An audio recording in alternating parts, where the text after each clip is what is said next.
ginnaaw bi ñu leen nuyoo dalal leen jàmm ci seen émission bii di la tribune du sport seen coach maison doon leen ko defal tey ñu ngi seet si woon club gymnastique bu lycée Médina Fall fii ci dans la salle polyvalente de Médina Fall donc du ñu def lenn lu dul dem suivre leen toppal leen li nga xam te ni moom moo am ci biir indil leen aussi intervention yi nga xam te ni moom la entraîneur bi def rectification yi ak lépp li nga xam te ni moom la gymnastique aajowoo aussi dinañ leen décortiquer aussi technique yi nga xamante ni entraîneur bi moom moo koy choisir que ça soit muy benn wala muy ñaar mu def démonstration benn élève suivre ko donc ñu wan leen lu mel noonu juste pour vous mettre aussi dans les conditions ngeen mën a toog seen salon di seetaan la tribune du sport di mën quelques éléments de la gymnastique ngeen dem ñu topp ànd ak suñu caméraman bi Mohamed Dia Papa Dia ñu dugal leen ci biir xoolal leen lan moo ko xew. Cela veut dire que les ATR dañuy wax naan ATR qui signifie appui tendu tenu renversé mais xam leen ne tout appui tendu est déjà renversé souvent nag dama professeur yoo xam dañuy jàll naan defal ma appui tendu tenu wala ñu ne defal ma appui tendu renversé alors que tout appui tendu est renversé. waaw. renversé. Donc soit on fait le maintien ou bien on fait le rouler. Donc deux choix yooyu moo am. Donc cette fois on va faire l'appui tendu tenu maintien d'abord avant d'entamer le rouler. Comment réussir un appui tendu? D'abord il faut bien réussir ces éléments-là. La planche ainsi que la fente. ñaar yooyu noonu c'est des bases. Donc il faudra que nit ki koy def sañu def ni la fente. ñun nag à l'école on nous a bien appris tànk bi ci ginnaaw ngay teg ci pointe bi bu ko defee tànk bi ci tàlli ñaareel. c'est important. Ensuite comment monter en planche? Cet pied il est plié donc on va le tendre d'abord là on soulève on tend on bloque et on descend petit à petit là et on maintient on revient toujours en fente. Vous voyez c'est simple. Donc après avoir réussi cette fente là comment décoller pour la terre? Il faut bien réussir la terre équerre.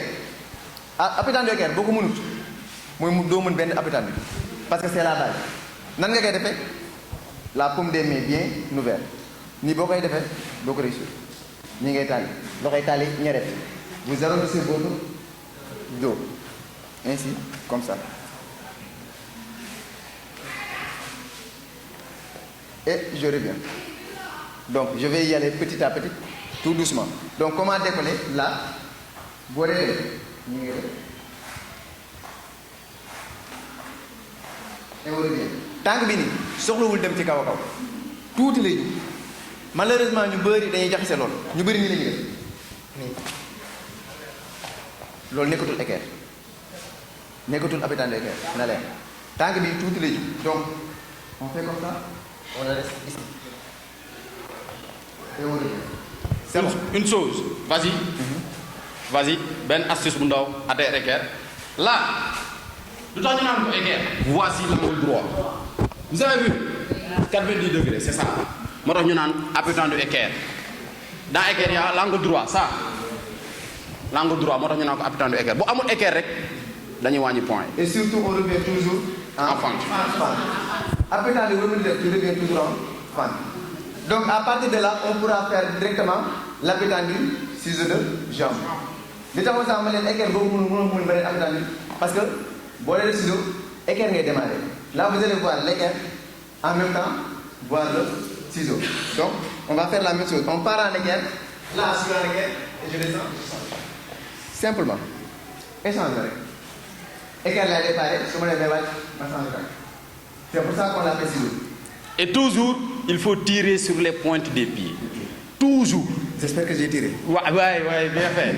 Quand la jambe décolle, là, je tire sur les pointes, là. Quand je décolle, je tire sur les pointes.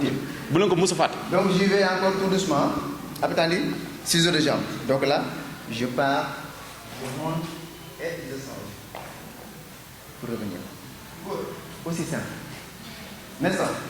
Donc là, à partir de là, si on réussit l'appui tendu ciseaux, on pourra faire l'appui tendu tenu. Pour tenir aussi, on part toujours en ainsi que appui tendu équerre. Loolu laa bëgg dégg. Parce que c'est la base. Équerre moins base, comme toujours. Donc je pars en équerre là. Je suis là. Je monte en équerre et je mets mon pied. Et là, je fais, vous voyez. Ainsi. Donc j'y vais doucement. Là, je monte tout doucement et je mets le pied. Et je reviens. Toujours en fan. Vous voyez. Donc, vous dites, comme de quoi, il y a une pied, pas mal de deux. Non, pas me dire que moi, je vais vous avez vu? N'est-ce pas? Certes, je sais, je ne sais pas. Je ne sais pas. Mais si vous ne savez pas, vous ne savez pas. Vous ne savez pas. Vous marquez la fin. Vas-y, amna ñoo xamantene ni lañuy def. Regardez bien, vas-y, corrigez na fi sank lu ci bari. Vas-y. Sors la tête. Sors la tête, sors. Lu bari ni lañuy def. Alors, dans l'alignement du corps, maintenant rentre la tête un peu. Rentre un peu. Voilà, vous avez vu l'alignement du corps. Lolu lañ soxla, mais si tu sors la tête. Ben, sa tangi day dem en plus sa corps bi du aligné parce que li moy arrière li moy arrière mais nak renversé. Motax ñu naan appui tendu renversé là amna arrière suma tégué position bi ni suma ko changer lool moy arrière moy appui tendu renversé surtout vous avez vu donc li lañ wara am li amuñu li de defuma ni de mais li nopp yi ak loxo yi ñoy am lool moy appui tendu renversé. Moi souvent loolu il faut toujours penser à regarder là moment bi ñu yéegi seen fi ngeen di xol digënté bi ni ngay def soo ko defee rek day aligné mais boo bëggee def ne nii di xool sa kam du sotti tu regardes entre les deux doigts boo koy defee sa boobu day dugg et là ça te permettra de savoir comment manipuler les mains parce que en appui tendu kala daa manipuler loxo yi ci suuf moo la daa tenir. moo la ko gën a mën a yàgg. parce que ñu bu dee nii bu dee à l'école dañuy yéeg rek 3 secondes ñu wàccaat mais normalement appui tendu war nañu kaa mën a tenir plus de 15 secondes. Bien sûr. C'est possible, on le fait. 30 secondes, c'est faisable. 30 secondes, ça c'est faisable. Hein? Une minute. Bien sûr que c'est faisable. Donc, quelqu'un pour démontrer. Ah, je viens. Base. Mais dans une affaire, vous me faites. Moi, je ne peux pas faire ne faut pas poser les coudes. Li do ko tek. Buma déparé ni duma tek sama coude bi li. Li lay tek li paume des mains li mais pas li yow li nga tek li do mësa jog mais je pose ça tu comprends refais le bu def li mais dafa ni c'est bon ni pose pas les coudes li bu ko tek ci tabi fexal ba de telle sorte que ni bu mu tegu ci tabi ça que may la mo la mo bu bes ni mo tangé ay bes ni ni dula voilà. Elle l'a encore. Elle l'a posé. Bu koy dindi de def arrière simple. Déjà vous voyez que mi ngi temps bobu ci ñun la waroon njëkkee d'abord. Parce que ñun ñoo tok suñu classe moom mu taal ay caméra bàyyi temps jël micro ñëw dékkuñu ko. Pour lan muy promouvoir la gymnastique. Donc ñun remerciement yi bokk ci ñun la waré. Moom daa baax rek dañu remercier mais ñun ñoo ko war a remercier parce que ñun tout le temps ñoo ngi entraîné bàyyi nañ temps taal nañ seen i caméra vidé nañ seen i batterie rien que pour ñun pour lan du ma wax sax pour ñun mais pour la gymnastique ñun bu ñu nekkee ici c'est pour la gymnastique pour promouvoir la gymnastique et loolu aussi tamit c'est une fierté xam nga ñu ñëw taal caméra yi ñëw filmer ñu wane lan mooy gymnastique wala boog lenn ci gym loolu aussi tamit da ciy am contentement bu baax di leen remercier aussi tamit waa Kayar TV baax lu ko dese une chose mooy lan faut venir jusqu'à la verticalité. Vas-y. Là je viens voilà là je viens et je voilà vous avez vu su ma ko fa bàyyee rek day tenir c'est bon.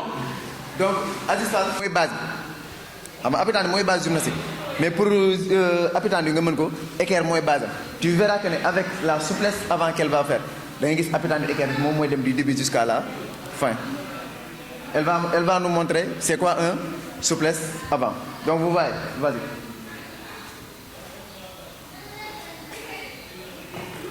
t'as vu déjà équerre du début jusqu'à la fin et c'est du pareil au même bu fekkee dafa war a def tamit souplesse arrière.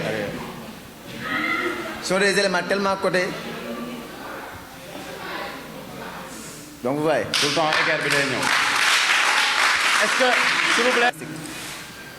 mooy base bi boo seetee sport bu ne am na loo xamante ni base la athlète da kaa war a maîtriser gymnastique appui-tendu mooy base bi ki la gën a maîtriser appui-tendu moo la gën a mën a débrouiller ci gymnastique. tey amul élément booy wër ci gymnastique maa ko wax amul élément booy wër ci gymnastique te amul appui-tendu man maa ko wax mi ngi noonu n'est-ce pas tey pour vous dire son importance jigéen gi nga xam ne dafa war a def souplesse que ça soit avant ou arrière foo jaar gi si appui-tendu maanaam bu amul concept def appui-tendu du sotti li tax ma ne élément booy gis ci gymnastique élément booy gis ci gymnastique dina am appui-tendu parce que quoi qu'il en soit tu vas devoir poser les mains et y appuyer tu vas devoir faire un renversement te gymnastique lépp renversé la donc forcément appui-tendu da ciy feeñ que ça soit appui-tendu vertical mais tu vas faire un appui tendu moo tax man maa ko wax force da nga ko ci gis déjà que Awa Diop kaay